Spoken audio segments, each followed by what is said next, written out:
मोदींच्या मंत्री महोदयांनी गुजरात पोषक धोरणावरनं खर्च आहेर दिलाय। जेडीएसचे नेते आणि केंद्रीय मंत्री कुमारस्वामी यांनी बंगळुरूमध्ये काही प्रश्न विचारले। गुजरातमध्ये प्रकल्पासाठी एका रोजगारामागे 3 कोटी 20 लाखांचे अनुदान का? त्याचबरोबर अमेरिकेमध्ये सेमीकंडक्टर कंपनीला 5000 रोजगारांसाठी 2 अब्ज डॉलर्सचे अनुदान का? तसंच भारत सरकारकडनं अमेरिकन कंपनीला गुजरात प्रकल्पासाठी गुंतवणुकीच्या 70% अनुदान का? असे काही सवाल कुमारस्वामी यांनी विचारले। इंग्रजी वृत्तपत्रामधील बातमीनं राजकीय वर्तुळामध्ये खळबळ माजलेली आहे।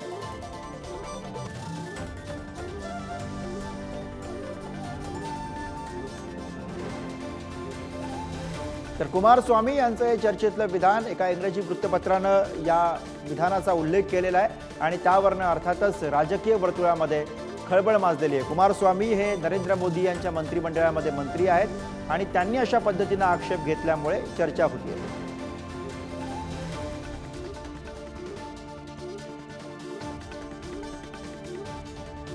कुमारस्वामी यांच्या या विधानाची चर्चा होते आहे। एका इंग्रजी वृत्तपत्रानं या विधानाचा उल्लेख केलेला आहे।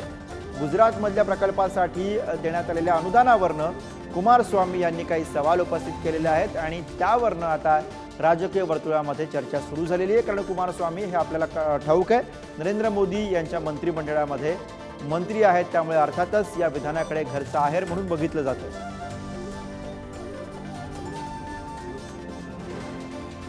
जेडीएसचे नेते आणि केंद्रीय मंत्री कुमारस्वामी यांनी बंगळुरूमध्ये बोलताना हे काही सवाल उपस्थित केलेले आहेत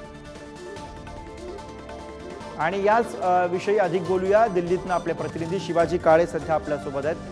शिवाजी, कुमारस्वामी यांनी केलेलं हे विधान अर्थातच एका इंग्रजी वृत्तपत्रानं या विधानाचा उल्लेख करत ही बातमी दिलेली आहे, ज्यावरनं या सगळ्या चर्चा सुरू झाल्यात आणि आता या सगळ्यावरती कुमारस्वामी यांचं स्पष्टीकरण सुद्धा येताना दिसतंय। शिवाजी, सगळ्यात महत्त्वाचं हे आहे की भारतामध्ये जे गुंतवणुकीचा मुद्दा राहिलेला आहे तो आत्तापर्यंतच चर्चेत राहिलेला आहे। भारतामध्ये अनेक कंपन्यांसाठी ज्या पद्धतीने गुंतवणूक वाढावी यासाठी जे अनुदान दिलं जातं तो चर्चेचा मुद्दा आहे आणि यामुळेच भारतामध्ये मध्यंतरी मेक इन इंडिया म्हणजे भारतामध्ये आणि प्रॉडक्ट तयार करा, मेक इन इंडिया हा त्याच्यावरती ठप्पा जो असेल असं म्हटलं जात होतं। मात्र त्यासाठी ज्या पद्धतीने आपण गुंतवणूकदारांना आकर्षित करण्यासाठी जे अनुदान देतो हा अत्यंत चर्चेचा मुद्दा राहिलेला आहे। आणि आता ही जी रक्कम पाहायला मिळते ही 3 कोटी रक्कम, जर तुम्ही परकीय गुंतवणूकदारांना एका रोजगारासाठी 3 कोटी रुपये गुंतवणुकीसाठी मदत करता तर मग देशांतर्गत जे उद्योगपती आहेत त्यांना ही मदत का केली जाते हा सगळ्यात महत्त्वाचा मुद्दा असतो। मध्यंतरी स्पेशल इकॉनॉमिक झोनची जी कन्सेप्ट समोर आली होती त्यामध्ये देखील ज्या परदेशी कंपन्या असतात त्यांना वीज बिलामध्ये सवलत असती, स्थानिक जे कर असतात त्याच्यामध्ये सवलत असती। मात्र या सगळ्यांसाठी हे धोरण समसमान नसतं, प्रत्येक राज्यानुसार वेगळं असतं। काही कंपन्यांना वेगळ्या पद्धतीने त्यांच्यामधून जे टॅक्स स्लॅब आहे त्यामधून सूट दिली जाते, यामुळे परदेशी गुंतवणूक आहे याच्यावरती मोठा परिणाम होतो। आणि एकीकडे भारतातील अनेक राज्य जे असतात स्वतःकडे ही परदेशी गुंतवणूक झाली हे दाखवण्याच्या प्रयत्नामध्ये मोठ्या प्रमाणावरती यांना टॅक्समध्ये सूट दिली जाते। त्यामुळं एकीकडे आकडेवारी पाहायला मिळते, मात्र त्या आकडेवारीमध्ये प्रत्यक्षात भारत देशाला किती मदत होते हे आता या आकडेवरून समोर येताना पाहायला मिळतं।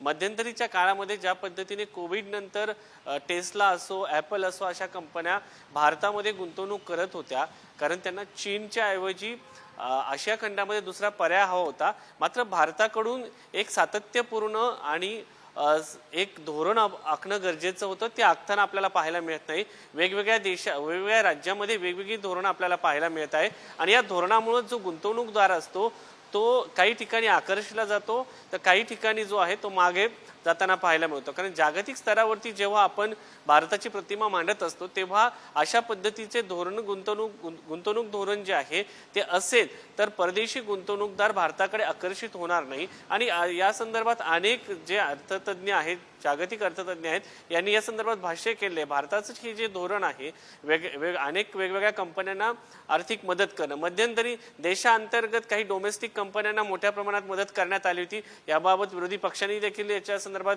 टीका केली होती. मात्र काही कंपन्या ज्या आहेत, छोट्या कंपन्या ज्या आहेत, त्या उद्योजकांना अशा पद्धतीने मदत का केली जात नाही? या आणि छोटे छोटे उद्योग आहेत जे 5,000 पेक्षा अधिक रोजगार निर्माण करू शकतात, त्यांना एवढ्या मोठ्या प्रमाणात गुंतवणूक जी आहे ते करत असताना त्यांना जर अनुदान दिलं तर अधिक प्रमाणात त्यांचा देखील व्यवसाय वाढू शकतो. मात्र ठराविक उद्योगपतींना मदत, ठराविक जेव्हा परदेशी गुंतवणूक येते त्यांना अशा पद्धतीने मदत केल्यामुळं जागतिक बाजारामध्ये भारताची जी आर्थिक पत आहे किंवा जी आर्थिक गुंतवणुकीचा जो मुद्दा सातत्याने समोर येत होता, चीन नंतर भारत ही मोठी बाजारपेठ म्हणून समोर येईल. मात्र अशा पद्धतीचे धोरण जर समोर आलं तर जे गुंतवणूकदार असतात देशांतर्गत किंवा देशाबाहेरून येणार त्यांच्यासाठी मोठा फटका बसतो. त्यामुळे सातत्यपूर्ण आणि बरोबर आहे आणि त्यामुळे शिवाजी या अनुषंगाने सुद्धा या वक्तव्याकडे बघावं लागेल. धन्यवाद या सगळ्या विश्लेषणासाठी.